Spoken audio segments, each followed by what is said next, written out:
Hello les amis, très heureux de vous retrouver aujourd'hui sur la chaîne. Aujourd'hui, nouvelle vidéo. Ce sera une vidéo d'entretien du 1,6 litre THP 156. Nous allons vidanger le circuit de refroidissement qui n'a pas été vidangé depuis que j'ai la voiture, c'est-à-dire depuis qu'elle est neuve en 2011. Donc vous allez me taper sur les doigts, vous allez me dire c'est beaucoup trop. Oui, c'est vrai.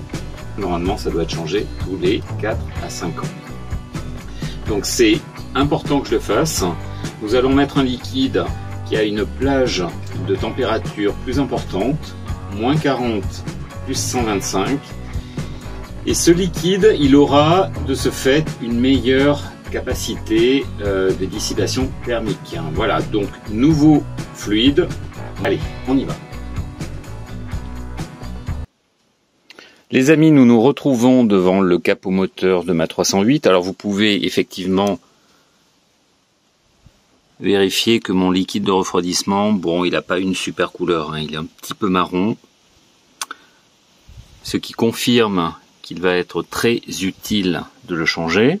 Nous allons enlever, défaire, bien sûr, ici le bouchon de remplissage du vase d'expansion. Ça va permettre au liquide de pouvoir s'écouler.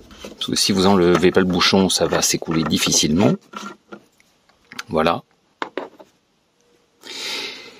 Le THP n'est pas équipé de bouchon de vidange.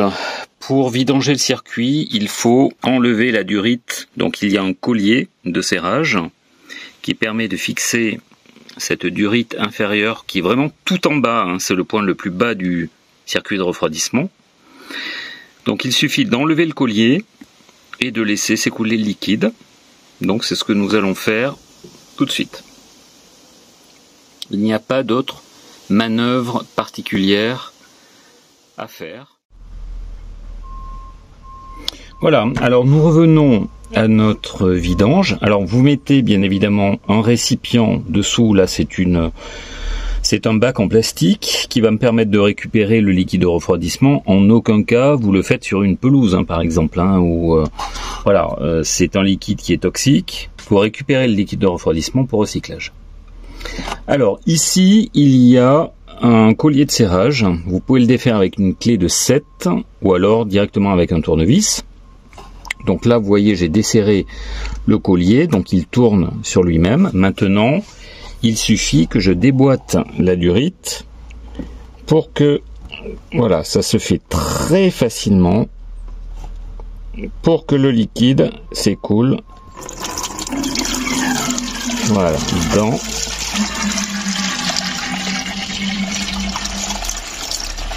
Donc effectivement, il n'a pas une très très belle couleur.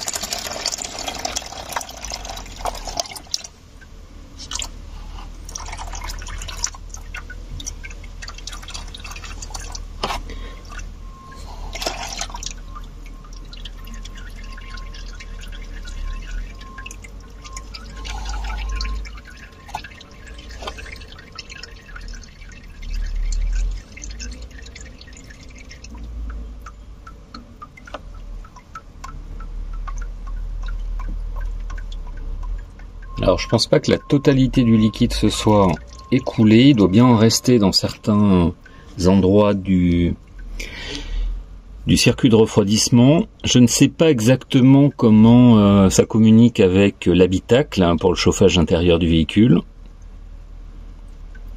Il n'y a pas de procédure très particulière à ce sujet. Je me suis renseigné, on m'a dit il suffit simplement de défaire la durite en bas du radiateur. Voilà, j'aurais aimé qu'il y ait une autre façon de vider la totalité du circuit, mais apparemment c'est la procédure classique.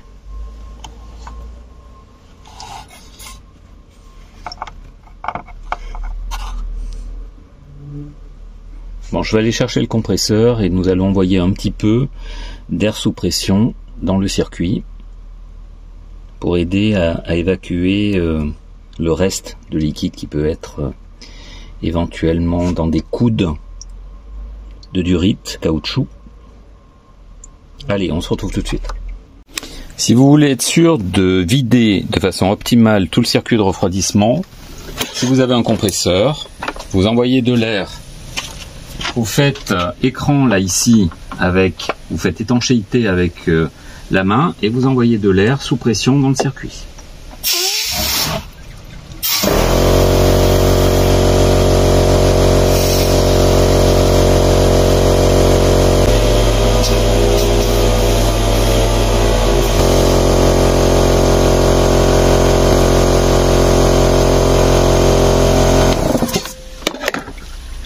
Donc de cette façon, vous remettez en fait de la pression dans le circuit de refroidissement et vous pouvez constater que ça continue à couler. Et la première fois que je l'ai fait, il y a vraiment une grosse quantité de liquide qui s'est mis à couler. Donc la totalité du circuit n'était pas vide. Et là, vous pouvez constater que ça continue à couler. Bon, nous n'allons pas nous étendre sur la couleur du liquide de refroidissement. Là, vous voyez qu'il est... il a une couleur vert marron quoi, il est vert cacadois. Faut savoir que les liquides PSA sont verts d'origine. Allez, c'est parti pour un petit rinçage.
Le fait de mettre un peu de pression d'air également dans le circuit, ça permet à l'eau de se répartir dans le circuit et de rincer un petit peu. Et surtout, ça permet d'éliminer quelques résidus qui pourraient rester collés en fait sur les durites et dans le radiateur.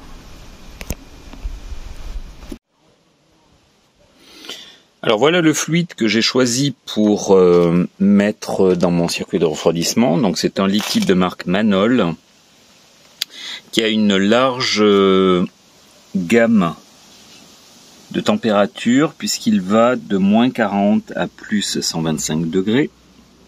Il est prêt à l'emploi. C'est un liquide de refroidissement dit de haute performance. Voilà. Alors c'est vrai que PSA a des liquides de refroidissement qui sont de couleur verte. Donc là, c'est un liquide qui est de couleur rouge, mais dans la mesure où la totalité du liquide est changée, ça n'a pas de grande importance la couleur. Chaque marque a des liquides de couleurs différentes.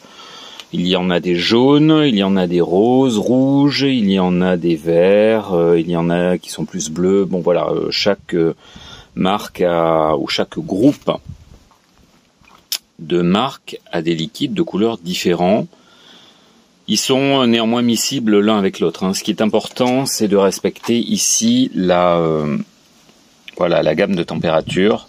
Et même si vous mettez un liquide qui n'a pas strictement la même gamme mélangé à celui-ci, il n'y aura pas d'impact sur le refroidissement de votre véhicule. En tout cas, le fait d'avoir un liquide qui a une gamme très larges comme ça, de moins 40 à plus 125 degrés. Ce sont des liquides qui ont une capacité de dissipation thermique qui est meilleure et qui vont de ce fait favoriser un meilleur refroidissement du véhicule. Voilà. Donc maintenant je vais remettre la durite en place au niveau du radiateur, bien resserrer le collier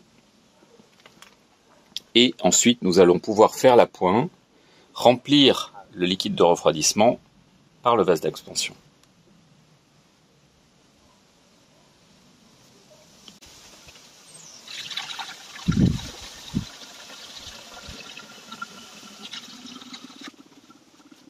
Il va falloir un petit moment pour que ça descende dans le circuit, que ça remplisse le circuit. Il va falloir que je fasse monter un petit peu le moteur en température également. Ça va aider au liquide à descendre dans le circuit.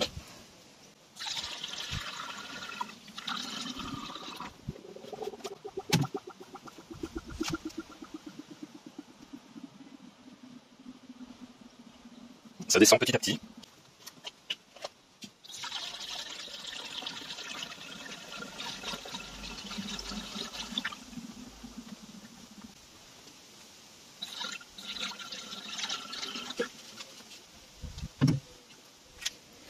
Là, je suis légèrement au-dessus du maxi, mais je pense qu'il doit y avoir encore des bulles d'air dans le circuit. Bon, je vais démarrer le moteur pour faire tourner un petit peu la pompe à eau et que ça permette de faire circuler le liquide dans l'ensemble du circuit. Je vais mettre un petit peu le chauffage également pour que ça permette au liquide de refroidissement d'accéder à tout le système de refroidissement intérieur, en tout cas le radiateur intérieur du véhicule, radiateur de chauffage, habitacle, et permettre au liquide de s'homogénéiser en fait dans l'ensemble du circuit. Allez, c'est parti.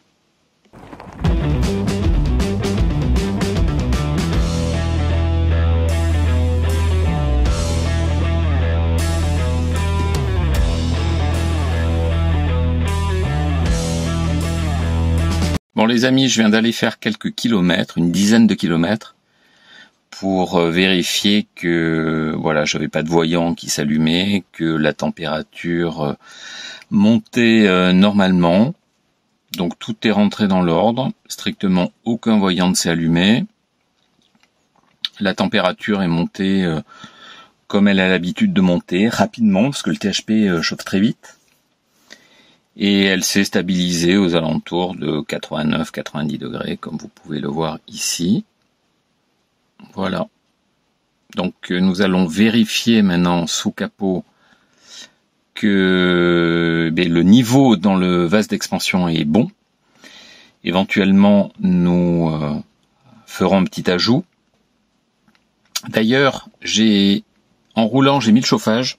Même s'il fait très chaud dehors, j'ai mis le chauffage au maxi de façon à pouvoir faire circuler le liquide dans le radiateur de chauffage à l'intérieur du véhicule, histoire de que tout le liquide, le nouveau liquide de refroidissement se répartisse dans tout le circuit. Et puis donc maintenant nous allons regarder sous capot si le niveau est bon.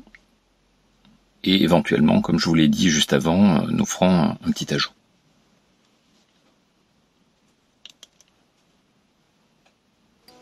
Le niveau a très légèrement baissé, il est juste en dessous du maxi.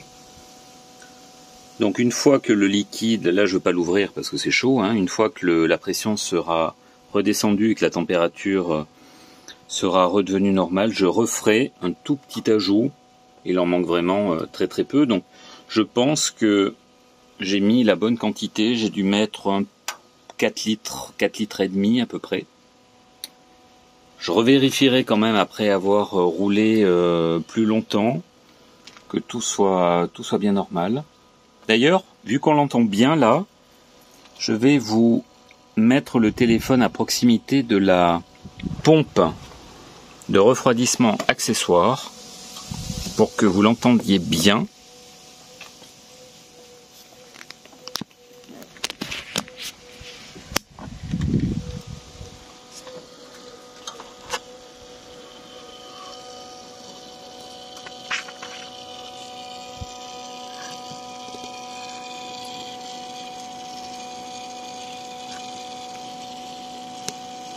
Voilà, là je suis juste à côté.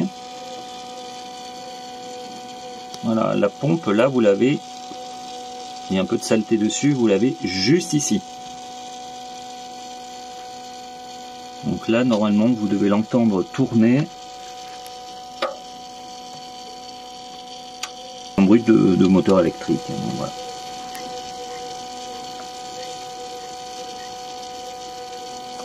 Voilà. Voilà. Donc bien vérifier que cette pompe, elle fonctionne après chaque arrêt du moteur. Que vous ayez roulé 5 km ou 150, la pompe, elle doit systématiquement se mettre en route après chaque arrêt. Elle est très importante pour le refroidissement du turbo. Soyez très vigilant avec cette pompe. La mienne est encore d'origine, mais de très nombreuses pompes rendent de l'âme aussi, à des kilométrages très variés. Donc soyez vigilant avec cette pompe parce qu'elle tombe en panne, vous vous en rendez pas compte, votre turbo va morfler, ça c'est sûr. Parce qu'il ne sera plus refroidi. Et notamment après avoir roulé, le turbo est chaud. Si votre huile n'a pas des capacités de lubrification suffisantes, ben vous allez flinguer votre turbo. Faites très attention à ça. Allez, on se retrouve pour une petite conclusion. Cette vidéo est à présent terminée. J'espère qu'elle vous a plu, j'espère qu'elle vous servira, que vous ayez une 308, que vous ayez un THP, que vous ayez une autre voiture. La procédure restera globalement la même. Là, vous avez vu, c'est très facile. Il suffit simplement d'enlever la durite inférieure du radiateur. Le liquide s'écoule. Pensez à le mettre sous pression avec un compresseur. Ça aidera le liquide à s'évacuer. Là, vous avez vu qu'à chaque fois que je mettais le compresseur au niveau du vase d'expansion, ça entraînait un gros jet en fait de liquide qui s'écoulait jusqu'à ce qu'il n'y ait plus rien qui s'écoule. Voilà, c'est pas très compliqué, il faut être rigoureux, encore une fois. Utilisez un bon liquide de refroidissement avec une plage étendue. Donc n'oubliez pas, vous likez, vous partagez, et moi je vous dis à très bientôt pour une nouvelle vidéo. Et surtout, abonnez-vous si vous n'êtes pas encore abonné. Allez, ciao. Bang, bang.